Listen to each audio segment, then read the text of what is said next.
canal da IPPTV, a sua TV missionária. Sejam bem-vindos a mais um programa MENAP, Masculinidade Restaurada, uma transformação necessária.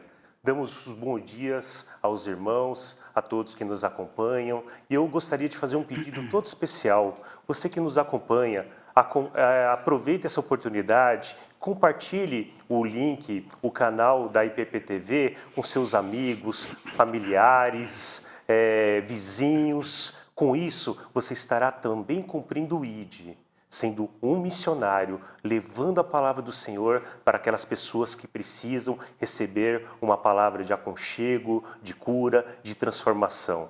Faça isso, compartilhe o link e ajude a levar a palavra do Senhor a maior número de pessoas. E a gente agradece. Um bom dia a todos. Hoje, mais um programa MENAP. Glória a Deus, graças a Deus por mais este dia, por mais uma semana. Que Deus abençoe a sua vida, abençoe a você que nos acompanhe e nunca perca a esperança. Saiba que o Senhor tem uma palavra especial para o teu coração. E nesse dia tão maravilhoso, gostaria também de dar as boas-vindas para um convidado muito especial, pastor Tiago Henrique. Bom dia, seja sempre muito bem-vindo, pastor. Muito obrigado, bom dia Fabrício, bom dia a você que está nos assistindo, nos escutando, sejam todos bem-vindos a este programa tão especial.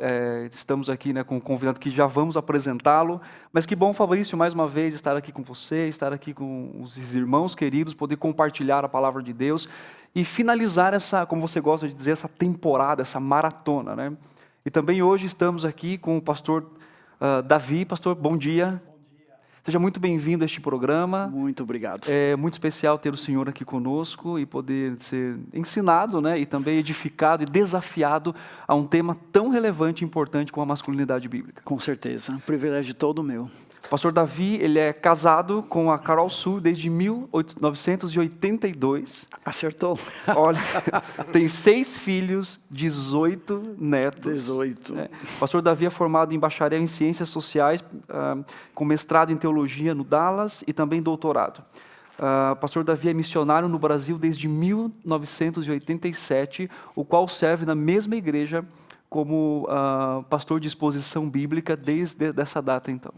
De fato, no início era pastor de adolescentes, depois pastor de jovens, depois iniciamos o ministério com casais da nossa igreja, e depois disso, pastor de exposição bíblica até hoje. Que bom.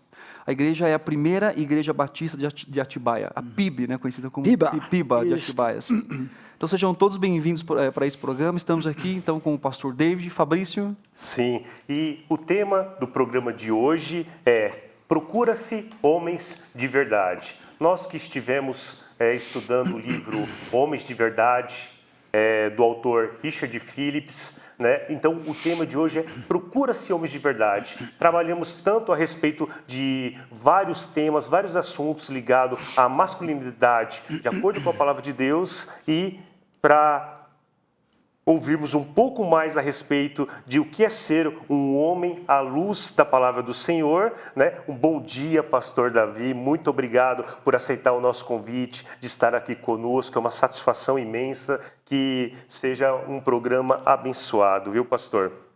E gostaria já, pastor, fazendo uma pergunta. A gente sabe que o mundo deturpou, por causa do pecado, todo o significado da razão humana, e entre elas a masculinidade. Então gostaria de perguntar, pastor, qual a diferença para o mundo referente à masculinidade mundana e à masculinidade de acordo com a palavra de Deus? O que a palavra de Deus tem a nos ensinar e a nos direcionar acerca disso? Como devemos ter essa observância? Ok, Fabrício, é uma boa pergunta para iniciar nosso tempo juntos. De fato, não poderia ser mais diferente a perspectiva do mundo e a perspectiva da palavra de Deus sobre a verdadeira masculinidade. Para o mundo, ser homem significa levar vantagem, passar por cima, ser um machão que peita os outros e exige os seus direitos. hoje temos percebido uma pequena, talvez não pequena, é uma mudança de paradigma. Do outro lado, nós temos homens passivos, homens omissos, homens efeminados. Me desculpa, mas é uma palavra forte, mas o que essas duas perspectivas de hoje têm em comum? Eu diria uma coisa essencialmente. Em ambos os casos, para o mundo, ser homem é ser egoísta. Você defende os seus direitos, você joga o seu videogame, você faz o que você quer, você enfrenta os outros e você sempre passa por cima. Essa é a perspectiva do mundo, que tem duas manifestações, uma em termos do machão bruto e o outro do homem passivo, mas ambos o homem é o centro do seu mundo.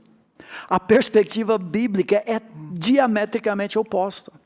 A perspectiva bíblica é o homem que vive sua vida para abençoar outros, para defender outros e não a si mesmo, para ser, e agora resumindo, o que eu entendo ser a definição bíblica do que é ser homem de verdade, é ser parecido com Jesus. Não aquele Jesus da Idade Média, me desculpa de novo, mas meio assim, efeminado, com áurea sobre a sua cabeça, mas o Jesus das Escrituras, mas o Jesus que vivia sua vida para abençoar outros. Eu uso o termo a vida outrocêntrica, não egocêntrica, e essa diferença entre o mundo e a perspectiva bíblica.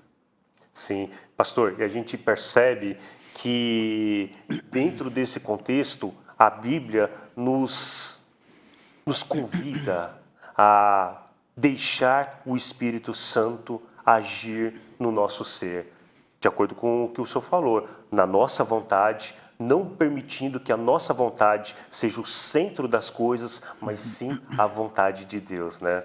Pastor Tiago, tem muito assunto, né? Exatamente. E é um grande desafio retomar a masculinidade bíblica, pastor, porque nós temos influências de uma cultura que, de certa forma, leva, né, o que é exatamente, ou dita exatamente. Então, você tem momentos, movimentos, né? Então, quando o senhor fala dessa perspectiva bíblica, né, é um retornar realmente, porque hoje nós temos várias consequências que nós vamos falar posteriormente, de não assumir ou de não ter exatamente uma perspectiva correta do que é essa masculinidade bíblica, né? Ou seja, normalmente se toma aquela parte de o que eu aprendi do meu pai, o que eu aprendi do meu avô, ou o que eu tenho aprendido nessa cultura por meio da internet, por meio de youtubers, por meio daquilo que é trazido. E eu acho que é importante esse retorno às Escrituras, né? Ou seja, na suficiência da palavra de Deus, para que haja um encontro real de a gente poder dizer, como eu vivo como homem, qual que é a perspectiva que Deus me dá. Tiago, é isso mesmo. Nós vivemos em dias de grande crise. E a pergunta é, qual a voz que nós vamos ouvir como homens? E precisamos desesperadamente retornar às Sagradas Escrituras para formular uma definição bíblica do que é ser homem de verdade. Nós somos banhados desde a infância com perspectivas culturais, o modismo, o comodismo, homens hoje acomodados, se curvando diante de uma sociedade que não tem nada a ver com as Escrituras. Nós vamos ter que ir contra a maré em nosso tempo, como sempre, mas hoje de uma forma acentuada. Eu entendo que o inimigo está fazendo de tudo para desmontar uma masculinidade verdadeira e substituir com algo totalmente diferente. E por quê? Porque uma masculinidade verdadeira que parece com Jesus é a antítese do que o inimigo quer nesse mundo. Ele não quer ver pequenos cristos entre nós. Exatamente. Pastor, na sua opinião, como que a cultura, de certa forma, tem influenciado no modo em que pensamos sobre masculinidade? E quando falamos nos influenciados, estamos falando de um contexto até talvez da igreja, né? Como que pais podem estar criando seus filhos, né? Qual a perspectiva disso? E até homens se posicionando, influenciados por uma cultura sobre que está ditando ou querendo ditar exatamente o conceito de masculinidade. Pastor, volta um pouco para o que nós já comentamos, mas a questão, Romanos 12, por exemplo, os versículos tão bem conhecidos, de não sermos conformados com esse mundo, mas transformados pela renovação da nossa mente. Então, se a cultura está fazendo a nossa cabeça desde cedo, como pais, como homens líderes, nós precisamos enfrentar isso com as Escrituras. Quais são alguns sintomas, por exemplo, culturais que nós percebemos hoje? Eu sempre falava que duas grandes ameaças na vida do homem eram ira e tentação sexual.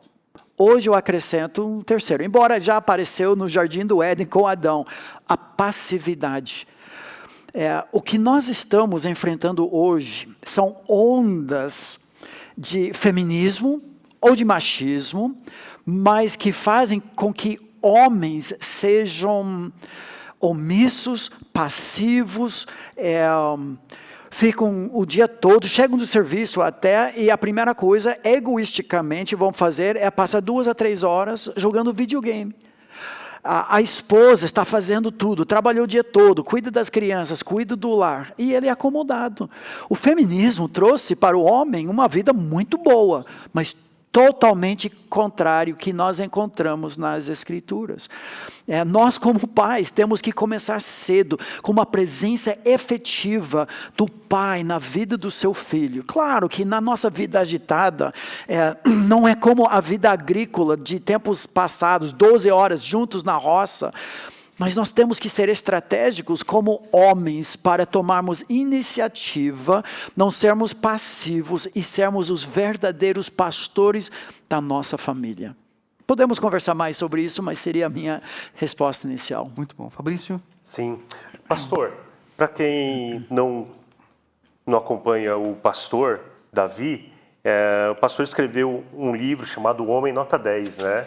E nesse livro, o pastor trata de diversos temas, trazendo várias temáticas que justamente busca resgatar esses princípios, né, pastor? Referente ao homem não ser neófito, ele ser experiente, ele ser hospitaleiro, ele ser provado e aprovado, ele sempre estar se espelhando em Cristo.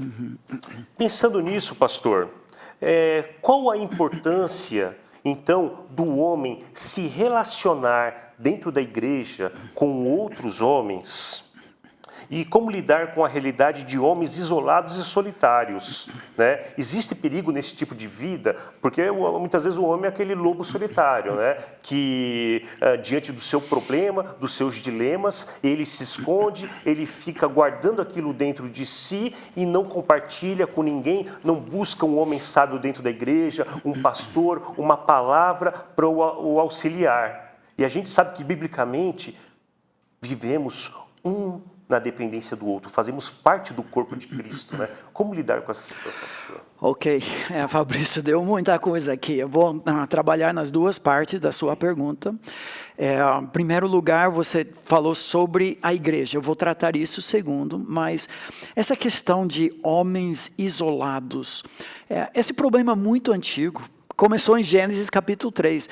De fato, Deus nos criou como seres comunitários para refletir a sua própria imagem. Em Gênesis capítulo 1, criou Deus, pois, o homem à sua imagem.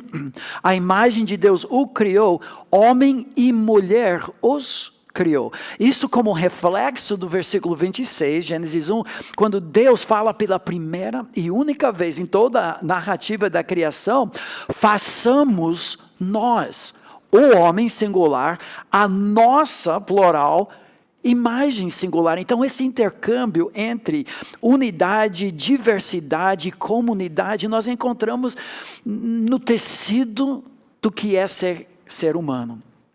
O que aconteceu na queda. Aquela mulher para quem o homem havia cantado, tu és osso dos meus ossos, carne da minha carne, mulher, nós somos um. As próximas palavras que saem da boca dele em direção à esposa e a Deus, foi a mulher que tu me deste. Nós percebemos já o isolamento por causa do pecado. O pecado faz com que o homem não seja mais transparente, inocente, e um ser comunitário, e já fraturou a união entre os dois. Então, nós vivemos isso hoje. Homens reservados, homens isolados. Mulheres também, com certeza. Mas é fruto do pecado, é a nossa natureza. O homem se esconde.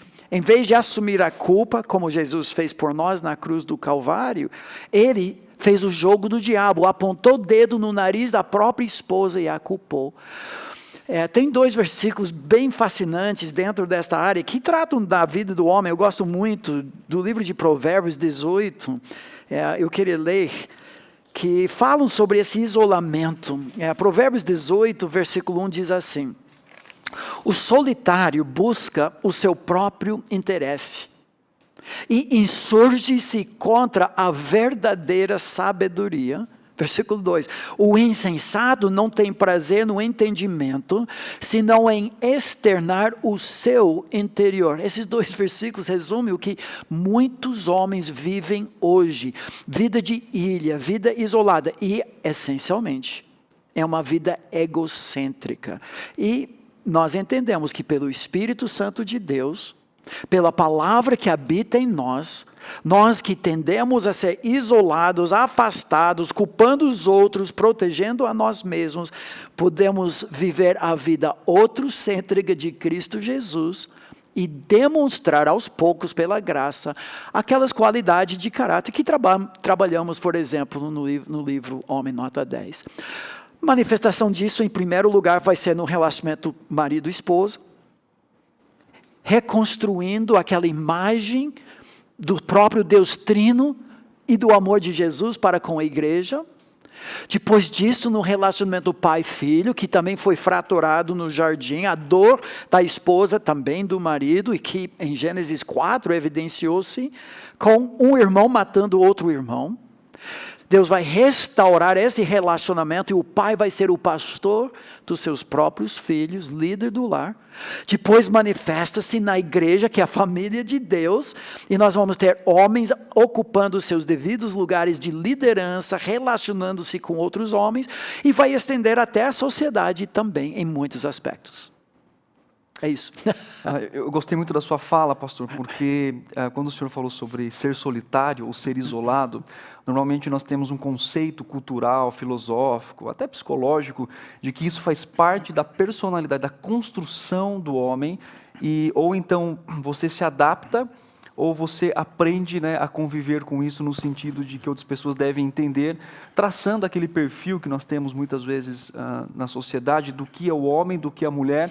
Eles são assim, né, e eles não podem ser mudados, tem que fazer coisas. Inclusive, não é só de uma visão cultural fora, né, das igrejas, mas as próprias igrejas, né, ensinam sobre essa questão do isolamento ou da mulher que acaba compartilhando mais esse conceito como algo simplesmente da personalidade que não pode ser mudado.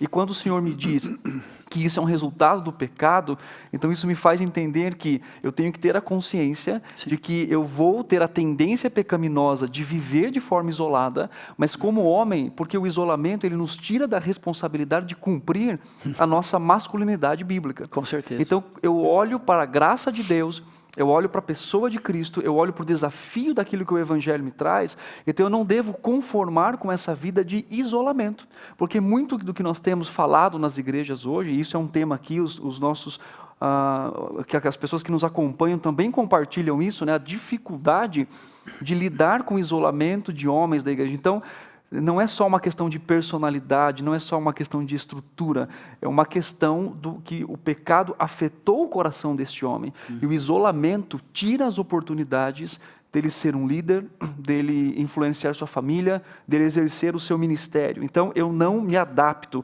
eu trabalho para que isso seja mudado na minha vida, obviamente por meio da palavra de Deus, e daquilo que o Espírito Santo do Senhor produz em mim. Eu acho que seria difícil falar isso melhor do que você acabou de falar. Essa é uma teologia bíblica, talvez uma antropologia resumida da obra de redenção de Cristo Jesus e de parar de deixar que o mundo faça a nossa cabeça quanto a essas coisas.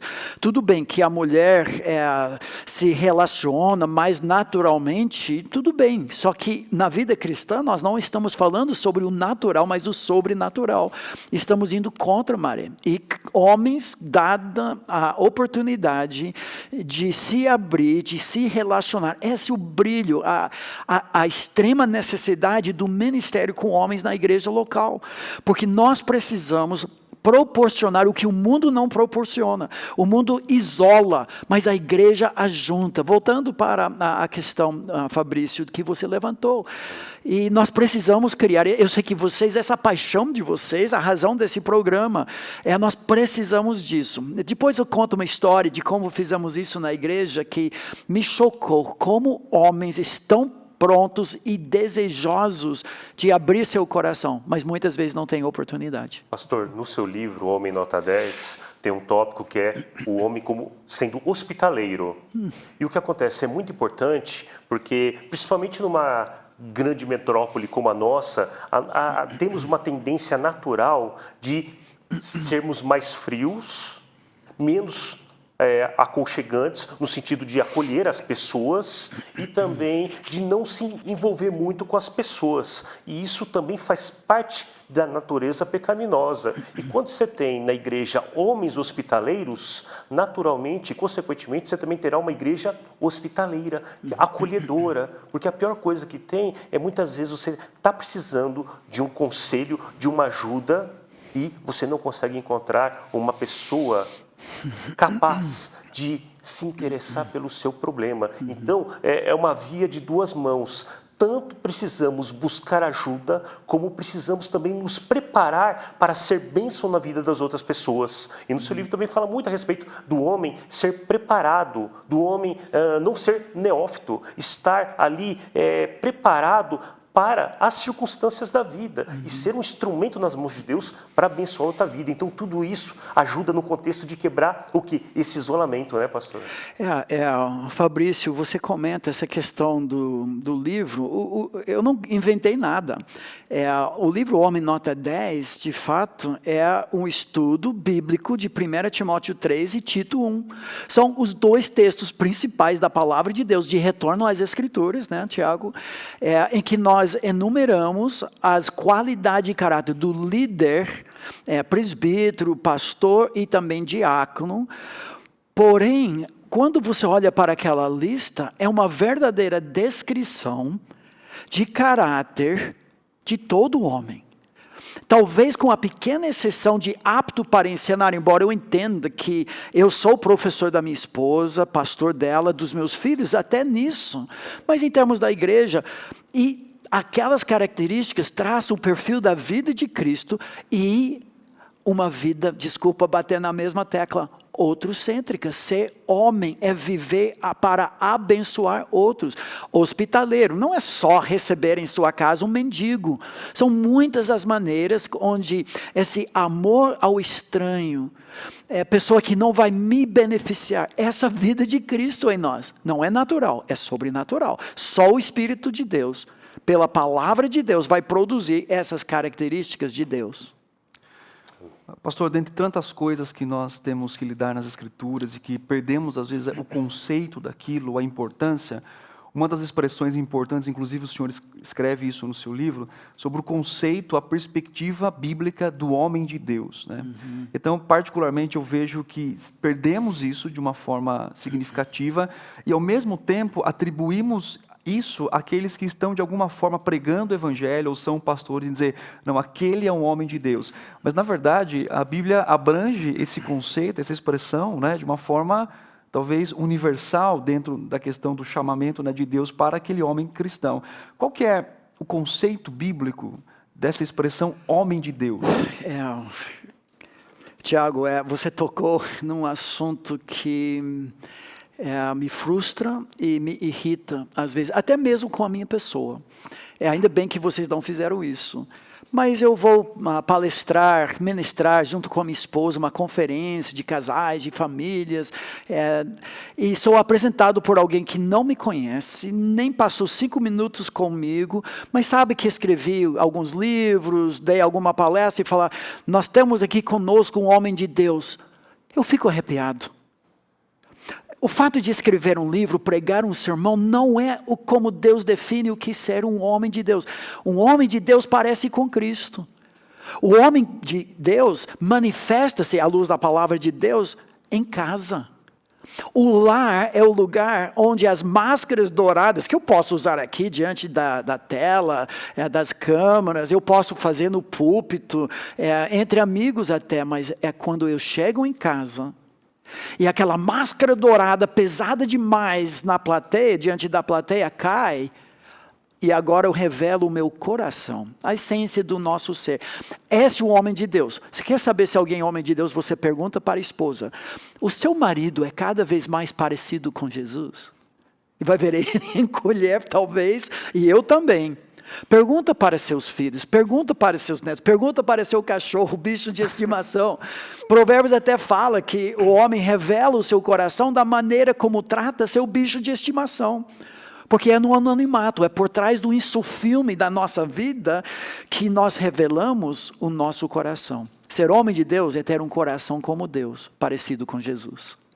Que bom, boa explicação. E quem pode ser ou deve ser um homem de Deus? Obviamente aquele que foi salvo pelo Senhor, e isso é estendido, uma grande bênção de ser chamado assim, por todos os homens. Não só aqueles que pregam, mas aqueles que trabalham, que servem na igreja local, né? Pessoas, vamos chamar assim, como de comuns, na verdade, não comuns no sentido, mas de terem, né? Talvez não terem um ministério pastoral, mas são chamadas por Deus. E que bênção seria cada homem de nossas igrejas, de nossos relacionamentos, e nós sermos conhecidos por sermos homens de Deus, né? Ou seja, os homens darem glórias a Deus por meio da nossa vida, pela forma como servimos e somos dedicados ao ministério do Senhor. Amém. Amém. Pastor, sabemos que a sociedade, ela muda, ela se transforma, e na verdade o que a gente vê é o homem mudando seus costumes em relação ao vestuário, em relação à tecnologia, mas o homem em si, a maldade está ali dentro dele. E a gente percebe que antigamente, nas bancas de jornais, essas coisas, quando tinha uma revista ali imprópria para esse tipo de coisa, um conteúdo impróprio, ficava escondido e tal. Hoje, a gente percebe que é explícito. O conteúdo pornográfico hoje em dia é explícito, está ali com acesso fácil e, infelizmente, muita gente faz uso da pornografia no seu dia a dia. A pergunta que eu faço, pastor, é o seguinte: o quanto a pornografia é prejudicial para o homem? Bom, Fabrício, eu acredito que você tocou no assunto do dia em que o inimigo está derrubando, detonando, como um verme comendo de dentro para fora e criando cascas de homens ocos. Essa é a questão da hora. O livro de Provérbios deixa isso muito claro quando o papai em Provérbios clama para seu filho. 23 vezes no livro o pai fala: Beni, Beni, filho meu, filho meu. E o que ele mais fala para seu filho não é sobre a língua, não é sobre preguiça, são assuntos importantes, mas ele mais fala sobre a promiscuidade, a tentação sexual. O pai é muito sábio e ele aplica, eu chamo, um exame bimestral. Não chegamos no julgamento final, no bema de Cristo, mas a verdadeira prova de um homem de Deus, de um jovem que abraçou a sabedoria bíblica, a perspectiva do alto, se manifesta na área de tentação sexual. O inimigo também sabe disso. 1 Pedro diz que ele é um leão que anda em derredor procurando alguém, e ele procura especialmente homens, porque se ele derrubar Cornélio, Atos capítulo 10 fala da conversão de Cornélio e junto com ele a casa toda, essa liderança espiritual masculina. Se ele derruba o homem, ele derruba a família toda. Então, homens, despertem-se, acordem. O inimigo está usando esta área para arruinar a nossa vida, a nossa família, os nossos filhos, a nossa igreja. É uma luta constante de todos nós homens, só que hoje, como bem falou, muito mais fácil, nunca foi diferente. A tentação é igual como sempre, a natureza do homem atraída pelos olhos sempre foi isso, só que hoje é fácil. E nós temos que tomar medidas radicais para fugir disso, resolver isso em nossa vida hoje, não amanhã. Pastor, quando a gente fala de vírus, bactéria, a gente pode fazer uma analogia, o pecado como sendo algo prejudicial, que nem o senhor falou, de dentro para fora vai comendo. E fala-se tanto de vacinas, qual a vacina espiritual, qual o antídoto, então, que poderíamos utilizar para que o homem que está caindo, que está sendo tentado nessa área, que ele possa utilizar para o seu fortalecimento? Ok, não é o homem qualquer. Sim. Somos nós. Somos nós. É para nós. Porque o inimigo queria muito nos derrubar. Em primeiro lugar, nós temos que reconhecer a seriedade dessa batalha. Isso não é brincadeira. O inimigo quer arruinar, destruir. Segundo lugar, a importância do homem poder abrir seu coração quando está enfrentando. Eu creio que, em primeiro lugar, deve ser com a própria esposa. O homem casado abre o seu coração. Claro que tem que ser sábio, entender o coração da mulher, mas em momentos de luta, dificuldade, com os olhos dele, recrutar a esposa. A receita bíblica para o homem casado, em Provérbios 5, é satisfazer-se com a própria esposa. Claro que tem algumas esposas que não vão cooperar, não é desculpa para o homem agora, é dar margem para seus olhos. Jó 31, versículo 1, aquele homem de Deus mesmo, manifestado em todas as esferas, fez aliança com seus próprios olhos, um pacto. Eu não vou fitar os meus olhos numa donzela, conforme o texto. Tem uma vacina, como você bem falou, que muitos ignoram, mas é impressionante como a memorização das Escrituras pode ser uma vacina. Nós vamos tirar o ruim e colocar o bom, como Paulo fala em Efésios 4. Morreu o velho homem, vamos despojar sua influência, seu fedor. Nós somos novos homens, vamos nos revestir pela renovação da nossa mente. Colossenses diz, habite ricamente em vós a palavra de Cristo. Na nossa experiência, a prática, a disciplina bíblica de memorização começa a reprogramar a mente. E em vez de fazer uma lavagem cerebral no mundo dos outdoors, de Netflix, de tantas outras coisas, em que o mundo está nos banhando com água do rio Tietê, falando em São Paulo, onde nós estamos, e sim fazer uma lavagem cerebral com a própria palavra de Deus. Eu acrescentaria mais uma vacina, que seria a prestação de contas, homens com homens. Tem coisas que não dá para abrir coração com a esposa, não faria bem para ela. Eu também creio que o ministério com homens, especialmente quando tem grupos pequenos de prestação de contas, desde que não seja o clube do pecado. Esse é o perigo do grupo pequeno. Eu caí essa semana, eu também caí. Mas Deus tem muita graça e misericórdia. Espera aí. O foco do grupo pequeno é não cair. Então temos que evitar a ideia do clube do pecado para ser o clube da santidade. Pastor, algumas ideias. E nesse contexto ainda, ouvindo muitos relatos, a gente percebe que a questão da pornografia, ela se torna um vício mesmo, que domina a pessoa. Se não entrar realmente com a palavra, que nem o pastor acabou de dizer, a pessoa fica dominada. E nesse contexto, a pessoa muitas vezes, que nem o senhor falou, isso é para a gente, somos conhecedores da palavra, sabemos o que Deus quer de nós, que sejamos instrumento, embaixadores, representando. E quando a pessoa se vê num momento como esse, envolvido com pornografia, vem aquele sentimento de culpa. Sim. De culpa e aquele sentimento também de que eu sou o pior ser humano.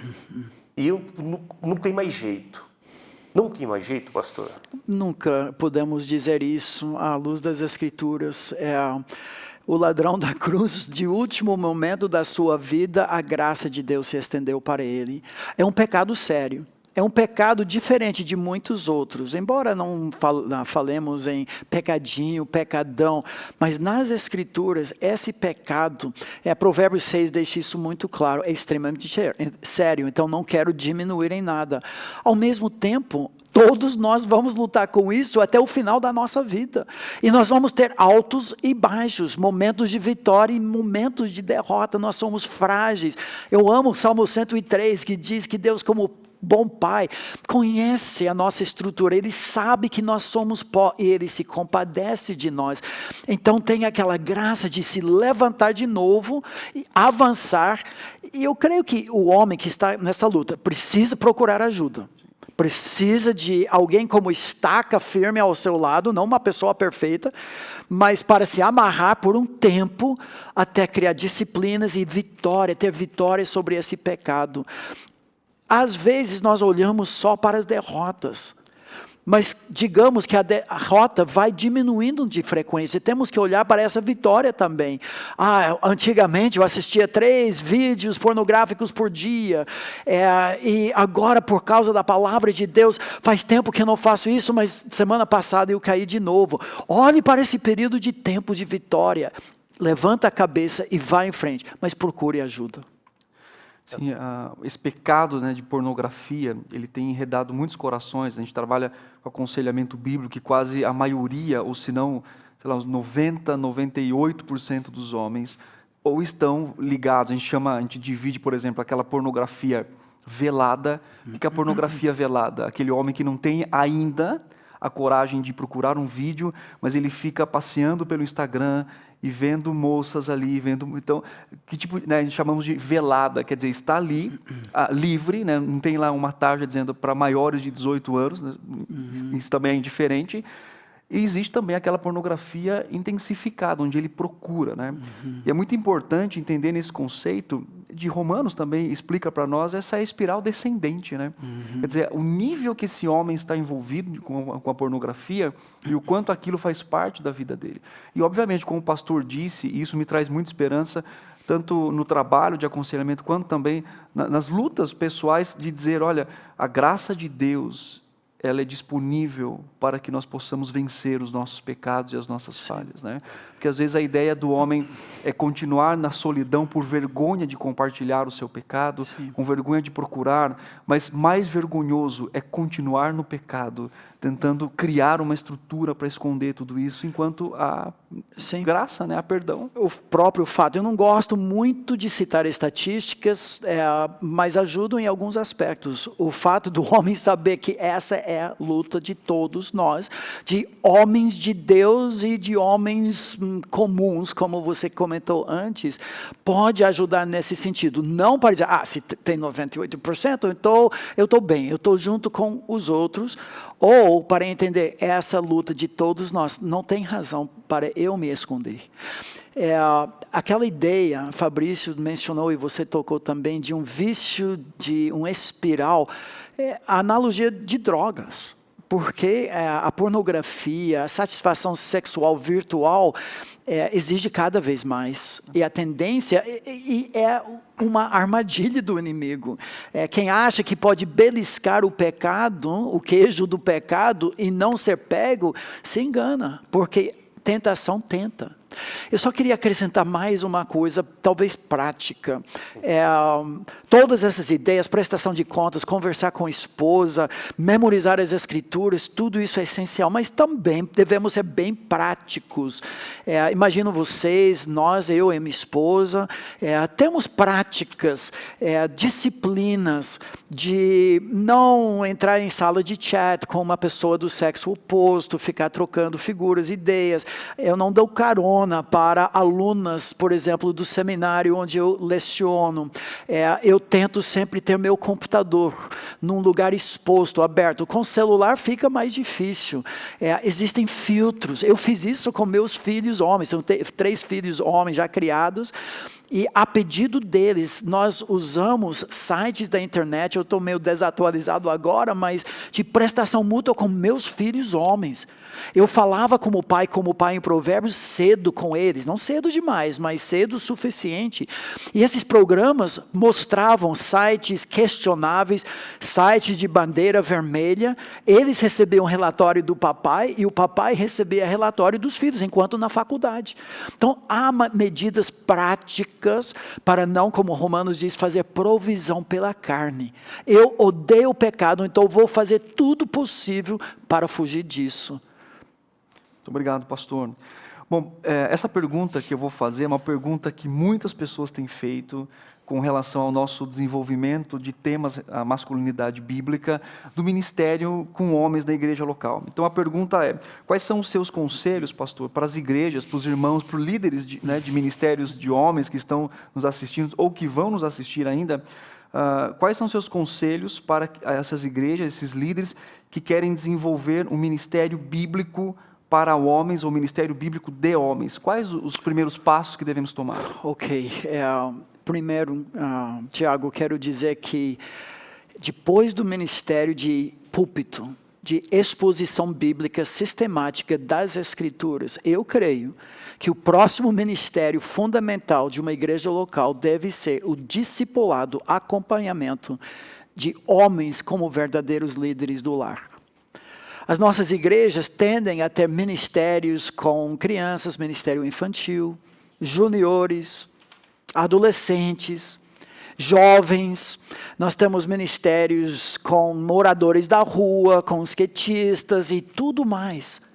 Mas são raras as igrejas, embora muitas estejam despertando para isso, que tem um ministério focado em treinar homens para serem homens líderes do lar, da igreja e da comunidade.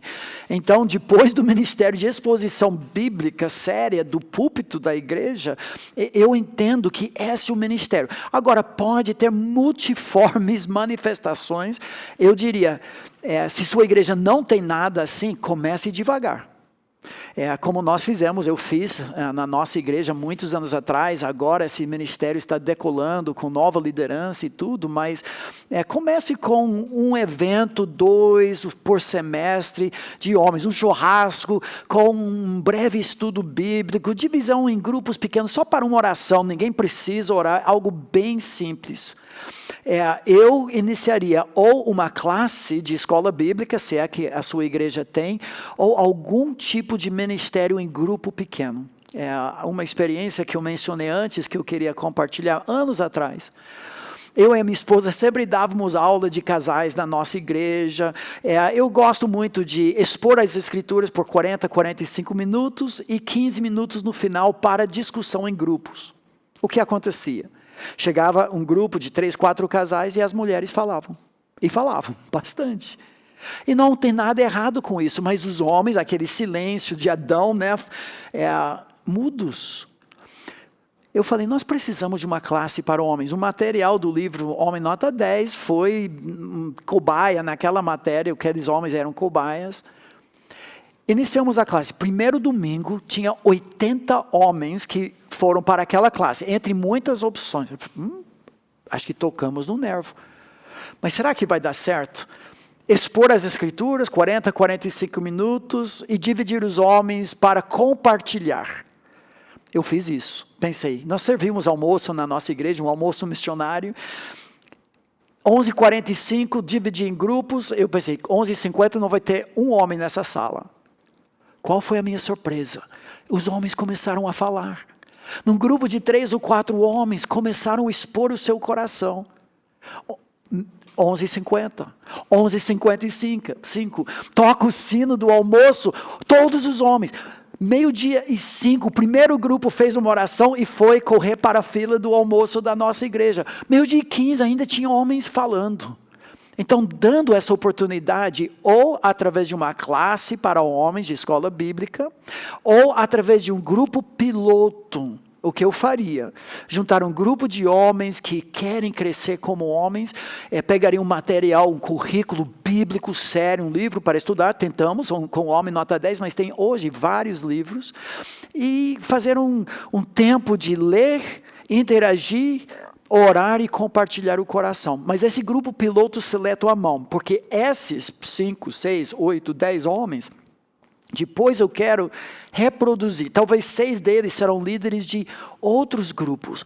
Eu vou deixar esse ministério ficar contagioso na igreja. E ainda ter alguns eventos próprios para homens, evangelização de homens. São outras ideias, mas eu acho que é suficiente. Desculpa, você tocou em algo que eu creio muito. Muito bom. Uma bênção. Pastor, geralmente quando a gente conversa com qualquer pessoa, ela traz à memória lembranças boas da época da infância, da época da adolescência, da época da juventude, e pouco a gente vê a pessoa falando de lembranças boas, ou não só boas, mas assim, lembranças gostosas da fase adulta. Porque parece que o homem na fase adulta, ele fica vidrado e voltado só para o trabalho, para o compromisso, e não vê a beleza da vida adulta. Não vê.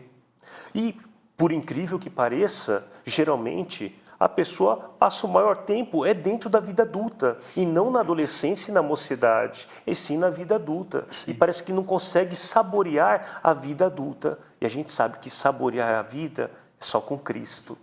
E pensando nisso, e pensando também naquilo que já foi falado aqui hoje a respeito da prestação de contas, o que é preciso fazer para que os homens dentro da igreja comecem a criar grupos de prestação de contas, e quais são os dilemas, quais são os obstáculos que devem ser ultrapassados para que haja essa criação de grupos de prestação de contas dentro de uma igreja? Ok, Fabrício, obrigado. Eu queria usar uma frase simples, criar oportunidades. Eu acho que se nós forçarmos isso, nós vamos afastar os homens. Que alguns já vêm desconfiados, eles vão pedir que eu abra meu coração, fale de todo o meu passado. Não, essa é uma coisa que o Espírito Santo vai fazer na vida de cada um. O que aconteceu naquela experiência de escola bíblica dominical? Eu simplesmente dei oportunidade. Ninguém foi forçado a falar. Eu lancei uma pergunta no início, especialmente do conhecimento mútuo, algo um pouco mais neutro, mais inocente, que os homens começam a falar. Mas deixa o Espírito abrir o coração, dando oportunidade, especialmente através de relacionamentos. O ideal é grupos de 3, 4, 5 homens, com um estudo bíblico e uma interação. E eles vão falar, eles vão abrir seu coração havendo oportunidade. Com a cautela, então 2. Uma, nós não queremos criar grupos de prestação de contas em que o pecado é o foco da comunhão entre eles, e sim a solução nas Escrituras e na pessoa de Cristo. A outra preocupação que eu tenho no Brasil hoje, infelizmente, nós temos algumas igrejas que têm levado essa ideia de prestação de contas ao extremo, em que o mentor discipulador se transforma num líder totalitário, um ditador. Nós não estamos falando de uma lavagem cerebral em que você entrega a sua vida para outro ser humano que vai dominar as suas decisões da vida. Não é nesse sentido que falamos de prestação de contas, mas sim uma maneira de cumprir as ordens bíblicas uns aos outros, viver a vida cristã e poder abrir seu coração para receber o bálsamo das Escrituras.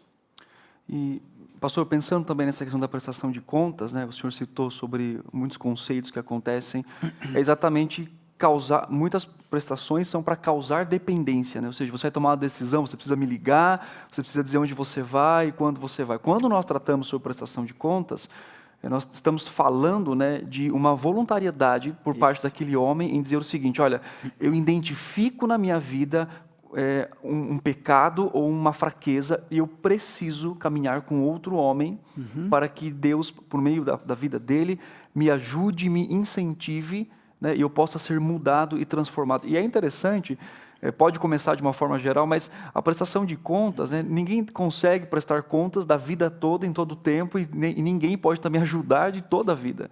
Então, a importância do ensino bíblico, né, acho que até acrescentando na questão de como trabalhar com os homens, é trazer essa consciência do cuidado, do chamamento desde Gênesis, para dizer, olha, eu consigo identificar uma fraqueza, tanto na minha vida, no cuidado da minha família, ou no trabalho da igreja, mas ao mesmo tempo, como homem, como aquele que deve ser como Cristo, ter o caráter de Cristo, é isso que me falta.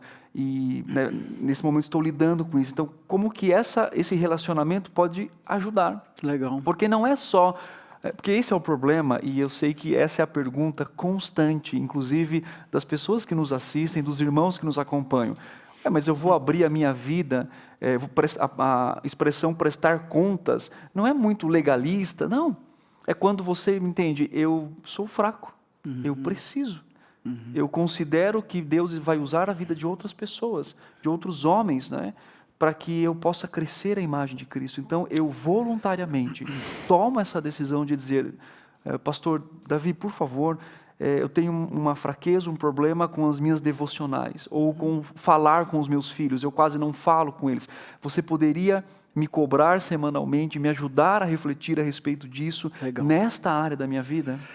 Tiago, acho que você tocou em duas áreas também de prestação de contas.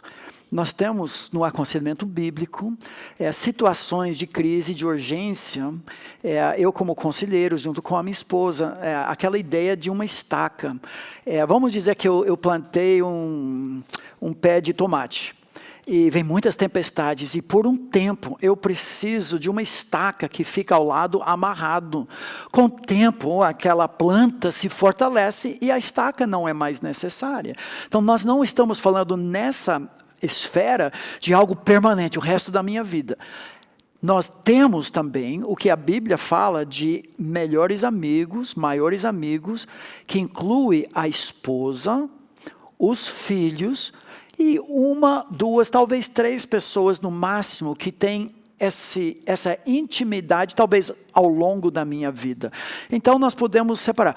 Em alguns grupos, alguns ministérios de homens, você vai ficar nesse grupo nesse ano só. Talvez daquele ano, um daqueles homens vai ser um prestador de contas o resto da vida. E o ano que vem muda, não tem nada de errado. Nós estamos vivendo os uns aos outros das Escrituras.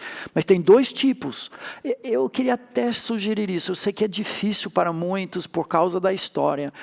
Mas os próprios filhos, nós como homens, eu estou esses dias trocando mensagens em WhatsApp, um dos meus filhos, eu tenho 2 filhos pastores e um genro pastor, e nós temos um grupo chamado Pregadores, um grupo chamado Pastores da Família, em que nós estamos fazendo isso, tratando de questões sobre quanto sono nós temos, tempo com a família, tempo com os filhos. Que se o pai pode ter esse relacionamento com os filhos, é uma maravilha. E faz com que a vida adulta seja um privilégio e prazer. Sim. Pastor, no seu livro tem um capítulo que fala a respeito do homem não ser violento e ser cordado. E dentro dessa multiforme ação do Espírito Santo, muitas vezes a gente restringe achando que quem vai chegar para trazer uma palavra da parte de Deus vai ser aquele amigão, aquela pessoa mais próxima. Mas quando nós estamos abertos, somos cordatos, Deus pode utilizar até uma pessoa que eu não tenho intimidade para trazer uma mensagem ao meu coração, ao seu coração. Mas para isso o homem precisa estar o quê? Sensível ao agir do Espírito Santo. Porque se eu falo, não, o que você tem a ver com a minha vida? Ou quem é você para tocar nesse assunto? Mas se ele está sendo um instrumento nas mãos de Deus, mesmo não tendo toda essa intimidade, o homem tem que ser cordato, tem que ter sabedoria para entender que, de repente, aquilo ali é uma manifestação do Espírito Santo para abençoar a vida da pessoa. E não simplesmente como nós homens temos essa mania, né, pastor Tiago? De falar, não quero conversa contigo. Eu fico imaginando, junto com essa questão do Fabrício, são os manuais de instruções, né? A gente compra alguma coisa e fala, não preciso dele, eu sei montar. É a vida do homem mesmo. Gálatas 6:1, irmãos, se alguém for surpreendido numa falta, um pecado, vós que sois espirituais. No contexto, fala da plenitude, não da plenitude, mas do fruto do Espírito, capítulo 5, 22 em diante. Então, os espirituais são aqueles manifestando, inclusive, ser cordato. Mas como vai fazer isso? Corrigir aquela pessoa com o espírito de brandura. E guarda-te para que não sejas também tentado. Essa é a vida do homem. E notem de novo, para fechar a ideia do início, é o outrocentrismo de Cristo. Não eu, mas Jesus. Não é eu, mas Jesus, e é você também. Porque você se torna a pessoa no centro do meu alvo, né, de ministério. Pastor, a grande verdade, discutindo sobre esse tema, lendo, fazendo todos os programas, né, que se perde muito quando esse homem não exerce a sua função, não exerce a sua masculinidade bíblica. E a pergunta é, quais são os resultados para uma igreja local quando os homens não exercem a sua masculinidade bíblica? Talvez poderia juntar aqui com a questão da própria família.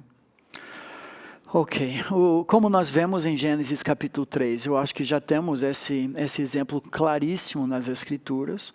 Adão, ao que tudo indica, foi omisso. Adão foi passivo. Omisso em que sentido? Ele não pastoreou a esposa quando o inimigo chegou sussurrando palavras contrárias ao que Deus tinha falado para Adão. Eva nem fora criada ainda. Mas ao invés dele passar corretamente a palavra, Eva cita a palavra de Deus para Satanás. Parece uma coisa boa, mas ela erra 3 vezes. Tudo indica em Gênesis 3:6 que ele estava presente no pedaço e não levantou um dedinho para interferir. Foi omisso. A mulher então tomou a frente. Ela, no vácuo deixado pelo marido dela, ela tomou a frente. Ela foi criada para ser auxiliadora idônea. Ela se transformou em líder do lar. E nós vemos o que aconteceu como resultado disso. Continua hoje. Homens omissos, homens passivos, que deixam um vácuo, as mulheres vão entrar. Às vezes, o machismo culpa as mulheres. As mulheres estão tomando a frente em tudo isso tudo é errado. Cadê o homem? Se nós ocupássemos o nosso devido lugar como líderes no lar, na igreja, principalmente essas 2 esferas que a palavra destaca, não de forma machista, mulher tem N ministérios que o homem não tem e não deve exercer, inclusive o ministério de mentoreamento de mulheres. Isso é para mulheres. Mulheres treinadas devem investir na vida das mais jovens. Tito 2 diz isso. Quando o homem não exerce seu papel, a mulher entra, ela vai doutrinar os homens e ninguém vai doutrinar as mulheres. Então, todos os ministérios bíblicos caem para a terra quando não temos homens. A mesma coisa no lar. Uma mulher sozinha pode criar como a mãe e a avó de Timóteo, homens de Deus. Ela pode ser fazedora de reis, líderes na igreja, no mundo. Mas o ideal é que um homem exerça esse papel. Seja o pastor da sua família, dirija um culto doméstico, não aquele cultão de terno e gravata e cantar, de formar a capela do cantor cristão, hinos e salmos, 30 músicas, não é isso. Mas ele dirige um tempo agradável de instrução, de catequismo familiar. Nós precisamos resgatar isso, porque no vácuo tudo cai. Pastor, uma questão simples. Uma palavra, então, de encorajamento para os homens líderes do ministério de homens da igreja, né? E o que ele deve fazer na busca por essa masculinidade bíblica?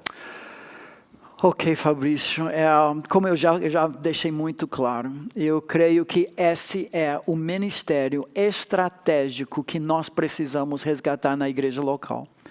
O pastor puritano Richard Baxter, 500 anos atrás, ele estava frustrado tentando promover um reavivamento na sua igreja. Mas um dia, foi como se Deus tivesse falado para ele: Baxter, você está trabalhando no lugar errado. Ele começou a ir de casa em casa, instruindo homens como serem os verdadeiros líderes do lar. Dirigir um tempo simples na palavra com seus filhinhos. E a partir daquele momento, indo de casa em casa, houve uma explosão de transformação na igreja. Quando Paulo deixou Tito em Creta, a primeira prioridade dele foi estabelecer uma liderança de homens críveis, o que nós tratamos no livro Homem Nota 10. Então, você que quer trabalhar nessa área ou está trabalhando, você está no centro, no cerne da questão. É o que Pedro faz com Cornélio. Você alcança Cornélio, você atinge a família toda. Não desista, não se desanime, seja sempre abundante nesta obra do Senhor, e o fruto disso não vai ser somente naqueles homens. Você está atingindo gerações, esposas, filhos. As esposas daquela classe de escola bíblica me agradeciam, meu marido está mudando, ele agora é homem nota 3,5, quando ele começou 2, alguma coisa assim. Não desista. Que bom, pastor.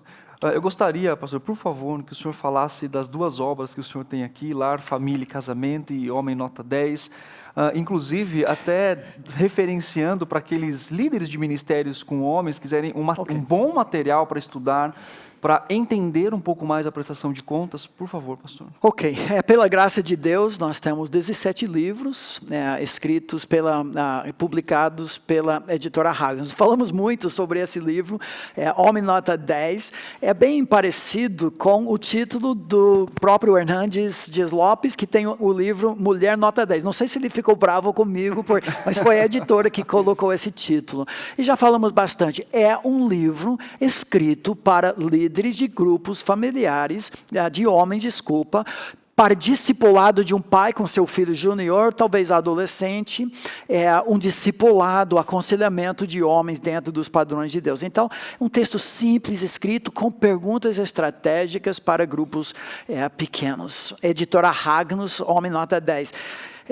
Dos outros livros, eu só trouxe mais um, que é esse livro, que é o livro da minha vida.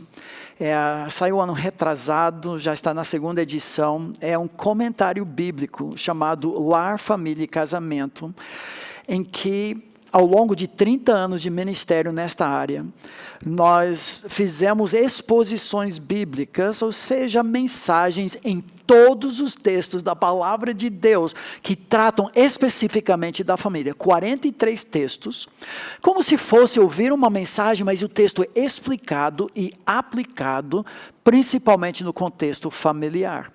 Nos apêndices temos mais 31 textos secundários, em que talvez a ideia principal não é um texto extenso. O próprio pastor, que todo ano no mês da família precisa pregar 4, 5 mensagens, foi feito para ele. Mas também o líder de ministérios com famílias, porque a parte escrita é a simples popular, mas nas notas de rodapé, tem 1.200 notas de rodapé sobre o texto original. Então é para o erudito e é para a pessoa simples que só quer ter uma enciclopédia de informação da família. E nos apêndices tem assuntos controversos sobre a família e tudo mais. Mas esse livro é a obra da nossa vida e eu espero que abençoe e tenha abençoado pela graça de Deus muitas, muitas pessoas. Amém. Queremos então um agradecimento todo especial ao pastor Davi por ter aceitado o nosso convite, por estar aqui conosco. Meu privilégio. Foi um prazer imenso. Seja bem-vindo outras vezes. Obrigado. Pastor Tiago, muito obrigado por ter acompanhado a gente durante essa maratona de estudos também que tivemos, e foi uma bênção. Gostaria de deixar aí a palavra também para as considerações finais dos pastores.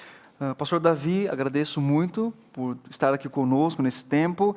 Eu posso falar pessoalmente que os seus livros têm edificado muito a minha vida e fico muito grato a Deus pela forma como Ele tem usado não só o Senhor, mas toda a sua família também. Então fica aqui o meu incentivo, inclusive, para a leitura desses textos.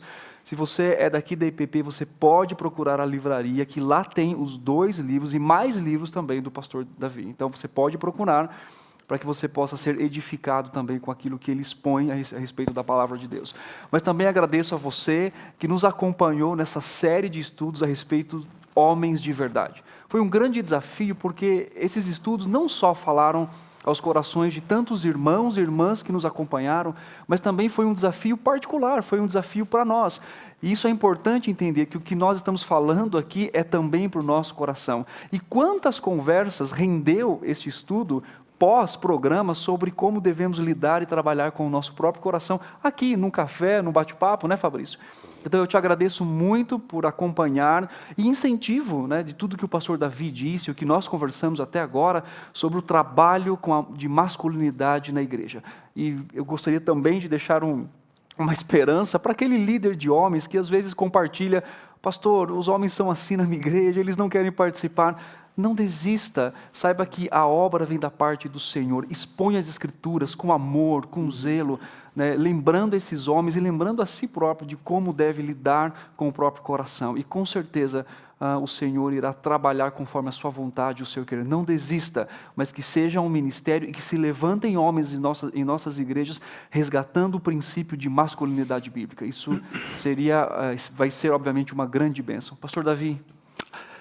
Foi um privilégio muito grande, eu ansiava esse momento, eu creio nesse ministério e agradeço muito a Deus a oportunidade de estar com vocês hoje. Muito obrigado. Amém, pastor. Obrigado. Quem quiser também acompanhar o pastor, pode estar fazendo através do site palavrefamilia.org.br para acompanhar o ministério do pastor. Agradecemos a todos que têm acompanhado o programa MENAP, que é um programa da União Presbiteriana de Homens, da Igreja Presbiteriana de Pinheiros, e que todos tenham um abençoado final de semana. Deus abençoe.